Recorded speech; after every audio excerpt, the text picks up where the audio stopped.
একদিন বাদে আবারও টি-20 বিশ্বকাপ। এবারের বিশ্বকাপ ঘিরে আগ্রহের কোনো কমতি নেই দর্শক মনে। লাল সবুজের বাংলাদেশকে নিয়ে উচ্ছ্বাসিত টাইগার ভক্তরা, কিন্তু এবারও প্রত্যাশা মাফিক বিশ্বকাপের প্রস্তুতি সারতে পারেনি টিম টাইগার। তবে টি-20 ক্রিকেটে স্ট্রাইক রেট নিয়ে সবসময় সমালোচনার মুখে বাংলাদেশ। সবার আগে অধিনায়ক নাজমুল হাসান শান্তর নামই আসে ঘুরে ফিরে। 20 জন অধিনায়কের মধ্যে নাজমুল হাসান শান্ত আছেন 19 নম্বর অবস্থানে। তার স্ট্রাইক রেট মাত্র 111।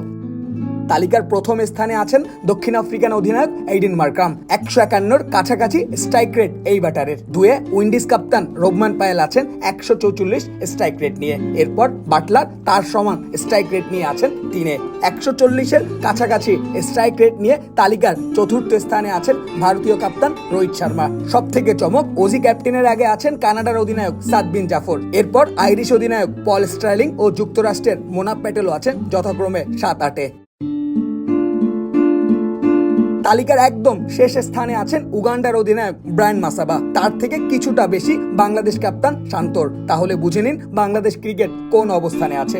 যারা কিনা দুদিনের দলের অধিনায়কের সাথে স্ট্রাইক রেট নিয়ে পারে না, তারা কিভাবে লড়াই করবে বিশ্বমঞ্চে।